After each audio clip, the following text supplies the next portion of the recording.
经过前几期的对比之后苹果表示按耐不住了，它也要来参战，想和我们近期的标杆机索尼 Xperia One Mark III 在影像方面同场竞技。顺便参与一下下期对比三星 S21 Ultra 的节目，关注我们你就能第一时间看到。看过我们前2期节目的朋友一定会知道，索尼这台手机在摄影操作体验方面绝对是当今手机中的佼佼者。在摄影操作方面领先其他手机根本就不是好坏的区别，而是有和没有的区别。在这方面 iPhone 12 Pro Max 肯定也是无法望其项背的。别说操作了，它的相机软件中连专业模式都没有。不过没关系，这期我们来对比一下这2台手机在成像画质上的表现怎么样。看过之前2期对比节目的朋友应该知道，索尼 Xperia One Mark III 这台手机虽然说在摄影操作上是绝对的无与伦比，但是在成像画质方面某些环节表现的还不是很理想。这时候就有人说了那是因为那2台手机主摄的感光器尺寸比索尼的大其实我们对比的又不光主摄，不过没关系，这也是苹果跃跃欲试来参战的原因，它的主摄感光器比索尼还小。正式对比前，先看看我们用这2台手机拍摄的摄影作品，希望大家也参与到手机摄影中来。不是，忘了个环节，就投票大家更喜欢哪台手机的工业设计呢？喜欢索尼的打1，喜欢 iPhone 的打2，2台手机差不多的打3，喜欢长的呢打4。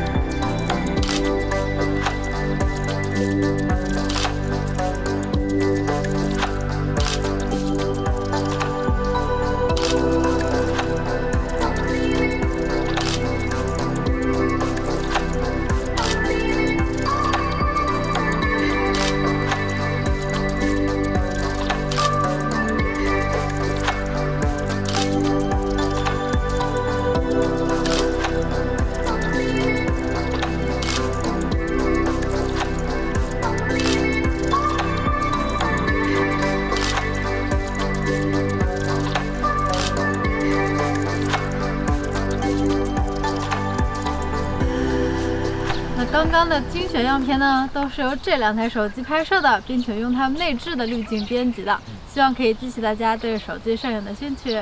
没错，索尼作为日本的比较高端的手机品牌，上期已经跟韩国的比较高端的手机品牌三星对比过了。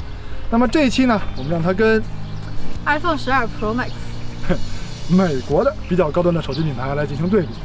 那么欢迎观看 CBH， 我是道武，我是长长。我们的节目呢会聊手机、聊摄影、聊关于手机摄影的话题。如果你和我们一样期待这期节目，记得点个赞、点个关注、点个收藏，多多支持我们。没错，您的关注对我们非常重要。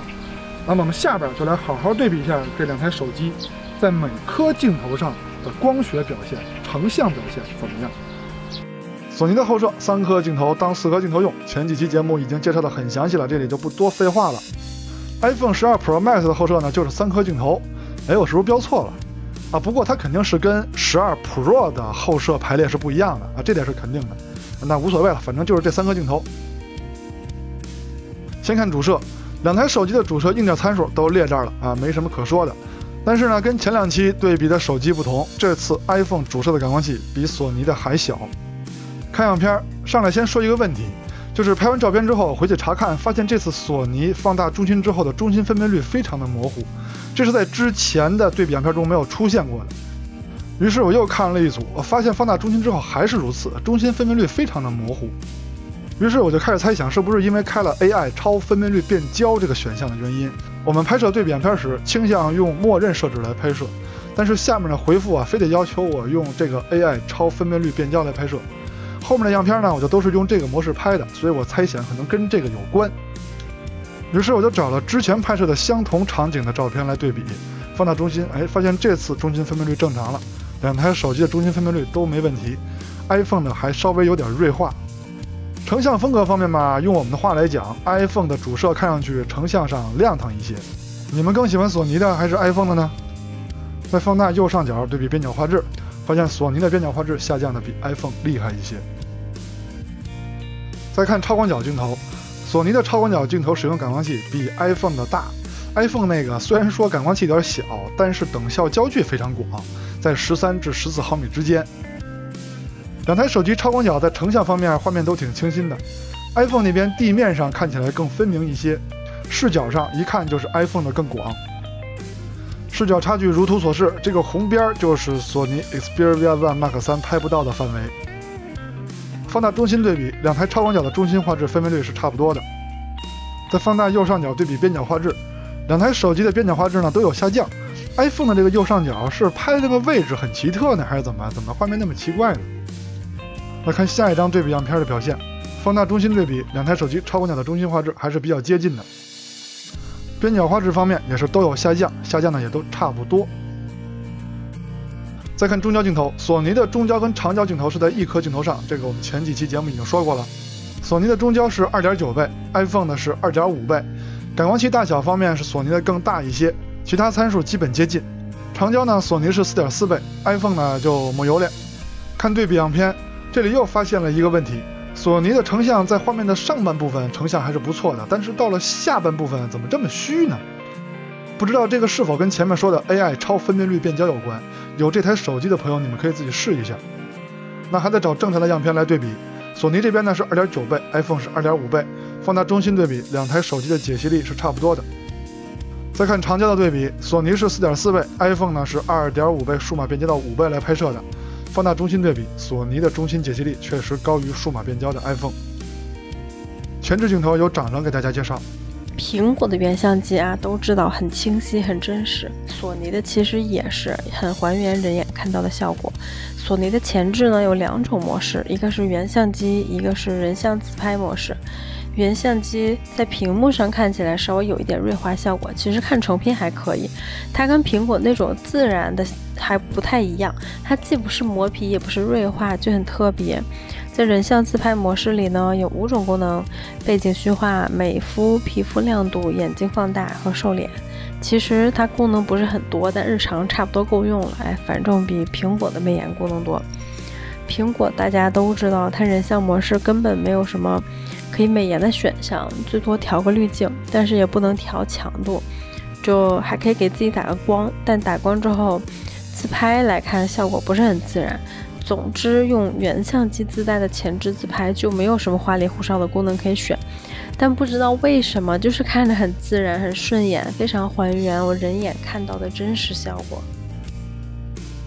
再看人像的对比，索尼是没有人像模式的，所以用的是散景功能来拍摄，这个之前已经说过了。iPhone 是有人像模式的，只不过这俩手机拍摄人像的这个颜色差别可真是太大了，可能亚洲人比较喜欢索尼的颜色，欧美喜欢苹果吧。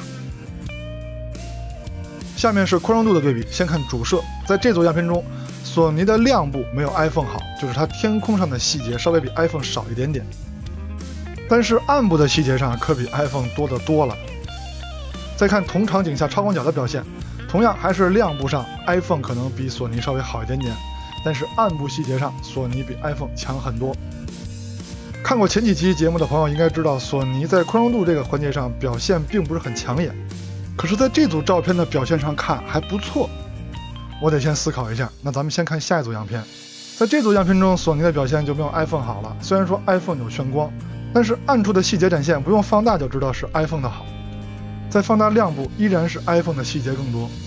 再看超广角的表现同样也是如此，暗部亮部都是 iPhone 的表现更好。为什么索尼的宽容度表现这次忽好忽坏呢？也许跟它宣称的抓拍有关系。决定最终成像宽容度的有2个因素，一个是感光器的动态范围够不够宽，一个是 HDR 合成的够不够勤奋。这2台手机作为同时代的产品，感光器的动态范围宽窄应该是差不多的，那么最终成像宽容度的差别应该是后面 HDR 合成的原因。HDR 就是计算摄影，它需要连续拍摄很多张照片，然后合成出一张宽容度很高的照片，这个过程是需要时间的。譬如说拍摄这种移动物体横穿画面的照片，如果 HDR 工作的非常勤奋，那没准摁下快门的时候物体在左边，最终成像物体已经移动到右边了。这种现象在如今的手机中非常常见，但是索尼这台手机就很少出现这样的情况。也许它就是为了保证抓拍能力而放弃了 HDR 合成的强度，也许这就是它前几期跟其他手机比宽容度的时候不太给力的原因了吧。再看夜景拍摄，用的都是手机默认的自动夜景拍摄的。先看主摄，城市灯光环境下2台手机的表现差不多。暗处的细节 iPhone 好一些，但是这个鬼影啊，真的太厉害了。同场景超广角的表现上，索尼比 iPhone 强一些。再看下一组样片，主摄的表现上依然是 iPhone 的暗处细节表现得更好。这个场景下，两台手机的超广角的表现非常接近。到了倒数第二黑的女流氓小象，差距开始出现，索尼的表现就不如苹果了。超广角的表现同样如此。最黑的祖传神树场景，差距如图所示。下面看看日常录像走路防抖的表现。现在看到的是主摄，在防抖表现上，两台手机是差不多的。颜色上，索尼稍微深沉点 ，iPhone 稍微亮堂点。超广角的表现，防抖也是比较接近的，但是色彩跟宽容度上都是 iPhone 的更好，尤其是 iPhone 的天空比索尼强很多。现在看到的是夜晚城市道路上主摄的录像表现，索尼的亮度有点低，而且时不时画面有些虚。iPhone 的亮度虽然高，但是鬼影非常明显。相同场景下，超广角的表现，两台手机比较接近。在女流氓小象这个比较暗的环境中，主摄的表现上，索尼已经看不见什么了 ，iPhone 还能看见点影儿。工业设计方面，这两个手机品牌在如今这个年代肯定算是非常有坚持、有执念的了。不管其他厂商如何宣传自己的工业设计，如何宣传自己手机的用料，这两个手机品牌就是不跟他们玩，我们自己做自己的。在工业设计上有一点要说的是，虽然这两台手机都是方正的造型，但是手感上肯定是索尼的更好。索尼在边角上都有倒角，而 iPhone 是锐利的边角。那至于它们的硬件，什么处理器啊、跑分啊、发热、续航，这些都不是我们节目的重点，我相信各位也比我们更清楚。那么我们下面就来总结一下这两台手机在影像上的表现。索尼 Xperia One Mark 3和 iPhone 12 Pro Max 在本次对比中的表现都可以用稳健来形容。索尼的稳健来自于它鹤立鸡群的摄影操作体验。在之前的节目中，我们就提到过，操作体验是摄影过程中很重要的一环。在这点上，索尼的表现在手机中是无人能比的。iPhone 的稳健是来自于它摄影时给用户带来的均衡体验。也许没有哪一项是绝对拔尖的，但也绝对没有哪一项能挑出毛病来。用户在没有用过更好的设备前，很难认识到它哪里还能更好。譬如说，在操作体验上，没有用过索尼手机的 iPhone 用户是不会认为在这方面有什么不好的，但同时也无法体验到什么是更好。OK， 那看完上面的内容呢，我相信你们对这两台手机在影像方面的表现心里都比较清楚了。希望我们的节目对你在选择方面有所帮助。如果喜欢这期节目，记得点个赞、点个收藏、点个关注，多多鼓励我们，支持我们。